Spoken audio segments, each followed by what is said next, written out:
Hi, this is Zafer. And I'm Chris.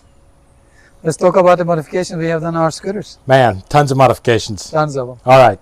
So I guess one of the biggest things that we've done back here is along the way, we'll need to change drive belts on the transmission, and we'll need to get in and change the tires, obviously.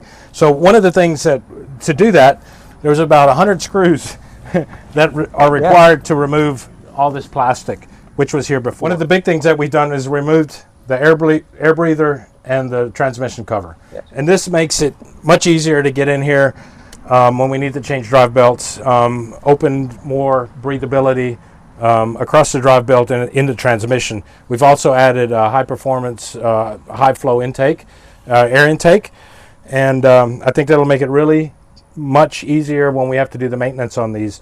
And additionally, down here is the oil cap, and we'll be doing oil changes every couple of days, right? Yes. And then if you look at the back end of the scooters, we changed the rear rack because we wanted a more robust piece. The original piece comes with the plastic. We have the side bags. We wanted to have the crash bars and the bags on them as well.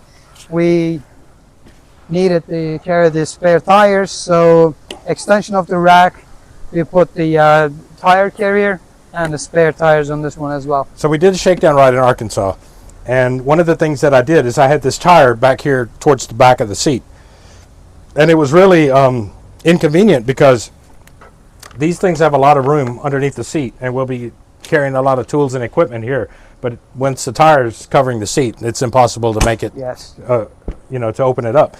So you found these heavy duty racks that we mount our saddlebags to, and then I made this rack for mine.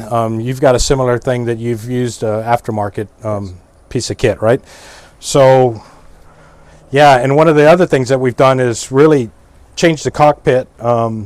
This really changes the dynamics of how it handles, right? Scooters typically have a very narrow handlebar, and when you have that, you got less leverage in the front. So by stretching these out 2.5 inches on each side, made them more like a motorcycle, more user-friendly, handleable, yeah. Right? So yeah, big changes there. And we've got our added fuel tanks. One of the challenging things we have on the Scooter Cannonball is the fuel capacity of the scooters. Originally it came with 130 miles, but when we did our shakedown, we put the bikes on the highest RPMs when we are pulling hills and going down, and we were 9,000, 11,000 RPM range, and these scooters, they consume fuel. So our fuel range was almost about 90 miles. That's right. And then we will be on the remote area, so we wanted to have additional fuel with us for the convenience perspective. So we added fuel cans on both sides. Yeah, I mean, like you said, we'll be back roads, off roads. So with having 100 plus or minus miles capacity, you have to have extra fuel. Yes. And then one thing that was surprising for us, when we did the shakedowns, putting on the weight on the front, it actually helped handling a lot. So the bike was more weight balanced. Yeah. So no, that was really a concern for us because you just don't know how these are designed and what they're made to handle. And in addition to the stock setup, we'll carry all our own equipment, so you'll be really loaded down in the rear end, right? Yes. So a little bit of a counterbalance by adding the fuel in the front really helps. We've got added miscellaneous packing components in the front, easy access, small tools, hydration, water bottles, some snacks, etc., right? So really good to do that. And one of the things is, being motorcycle riders, we're used to having our feet a little bit further apart. So typically on a scooter, you ride with your feet in, so we both added road pegs to widen the stance somewhat, right? And again, it creates a better mobility. Yeah. And then the comfort creature. A little thing is going to make a big difference on this big journey. That's right. Addition to this, of course, we wanted to put additional protection. We have the crash bars installed. We have a headlight guard installed. We have an extra the auxiliary lights. And then Chris will be leading the journey at the most of the time in the front. So we added additional strobe lights for visibility from the front and the back. In the back, yeah. And then one of those things that will stand out a lot for us in the shakedown, Chris had this windshield and I didn't have any windshield. So it was significant difference in the speed, wind buffeting on the helmet, and then continuously going 50, 55 miles an hour. That was a big difference. So, and then having these bikes going aerodynamically, luckily we found that it is making significant help. Yeah. Hand guards, we added the hand guards. We had some turn signals down here at the bottom, and I'm a little bit long-legged, and as you can see, if I had turn signals down here and turning, then they would obviously hit my knees, right? So we removed those, added the turn signals on the hand guards that we've added as well, right? Yeah. So yeah, it's great visibility. We'll not be going on the highways, major highways. We'll be on the back roads. We'll be on the off-road, but visibility is the most important thing for the other drivers on the road, not only us. But Chris, you're sitting on your seat, and I don't have it at the moment. But let's talk about the sheepskin. it doesn't matter if it's a scooter, if it's a motorcycle. There's 2 upgrades that I have to have on every machine that I ride, and one of them is the Alaska leather butt pad. This is a fantastic product. I've got it on my Harley. I've got it on my adventure bike. I've been using it for years. I probably bought about a half a dozen of these from the company.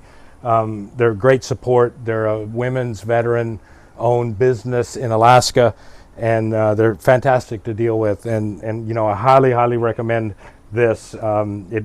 People look at this and they think, oh man, you guys are riding in Texas. This has got to be hot. On the contrary, it keeps you cool in the summer, keeps you warm in the winter. I lived in Norway for 4 years, did a lot of riding there, cold, wet, and I had them on there. They're natural, they dry well, and they're just a fantastic product. You need one, we'll get you one. Yes. Alaska Leather has agreed to be part of our sponsorship and give us some of their product. So really appreciate that. So, but yeah, I mean, other than that, there's some few minor things that we've done. We've added a lot of electronic upgrades. We both added lights for night driving. We'll be doing driving in the morning before daylight, in the evening if we come in late. Many miles to cover in a day.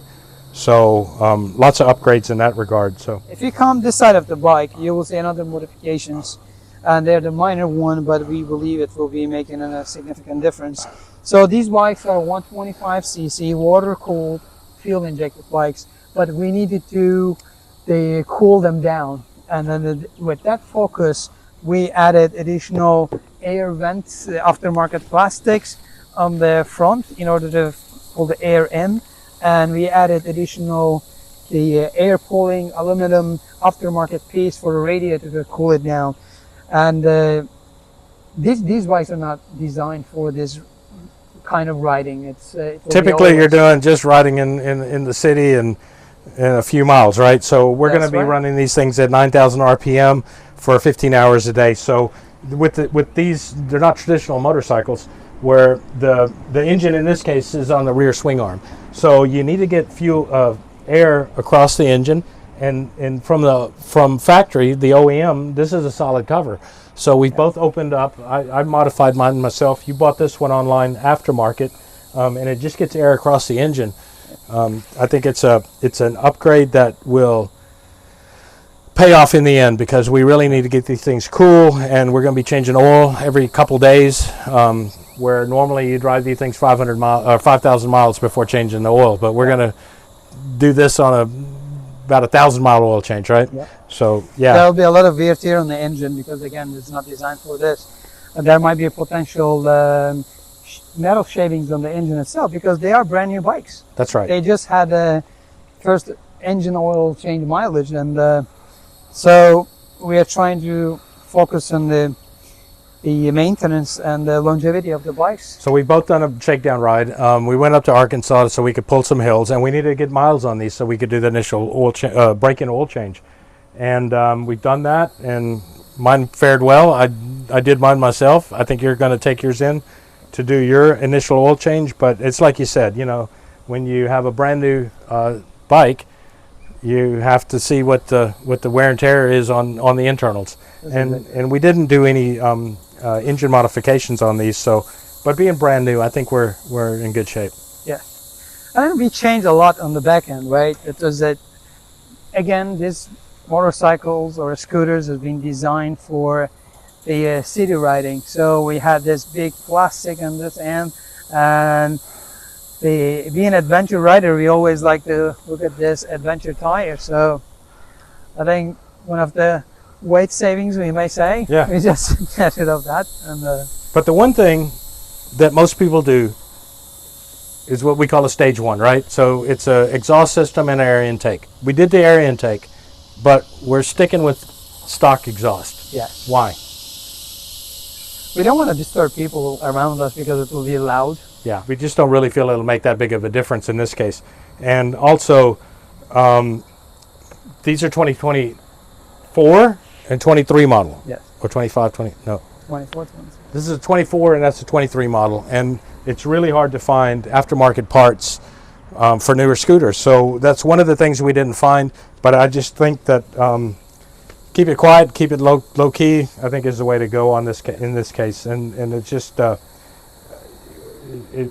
we can't do engine tuning on these because there's no engine tuning modules that we can find at this point, right? So that's another thing that we didn't want to disturb. So we want to keep it as stock as we can, and but stock but optimized, right? That's really where we want to be. And then the main big thing that we removed this plastics, again, the access perspective, and cutting in this plastic in here so we could able to access easily to the rear tire.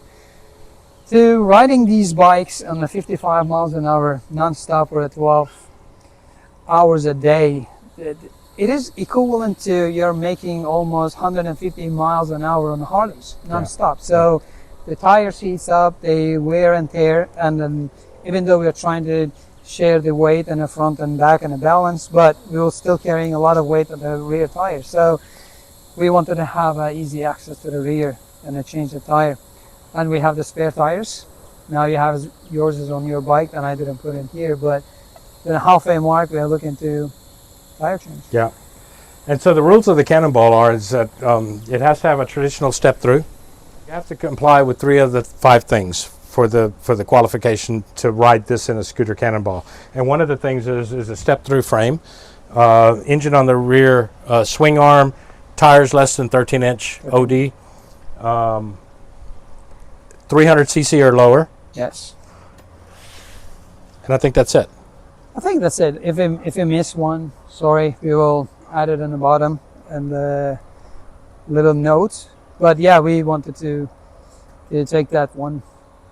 And the scooter that we have, it ticks all the 3 boxes. We have a step through, less than 13 inches, and we have an engine and swing arm. And I guess the thing that we're really hoping for is we've got new scoots, reliability. Hopefully we don't encroach in this infant mortality, right? Yes. Maybe we should touch base on the one thing that we recently had a little challenge, but I think we are solving it. Both our scooters had a recall on their brakes and their rotors. So it was simple enough. When I took my scooter for an oil change, we identified it doesn't need it. And Chris's bikes also verified it doesn't need it. But during the maintenance, Yamaha put a timing chain tensioner needs to be changed on these bikes. We verify with the VIN numbers. And we would like to thank to Yamaha Motorcycle USA. They were really helpful. We explained our situation and they expedite our parts. Hopefully my parts will be here this week to the first week of June. Your part is coming next week, the second week of June. It will be very close. Very close. But we will changing those parts and we will do what we can and hope the best for the rest. All right. Thank you so much for watching this video, and we will be posting additional videos, maybe little short clips, more depth in the details and what we have done for these scooters. And I'm Zafer. And I'm Chris. And if you have any questions, please put them in your comments. Share, follow, like, video. See you in the next video.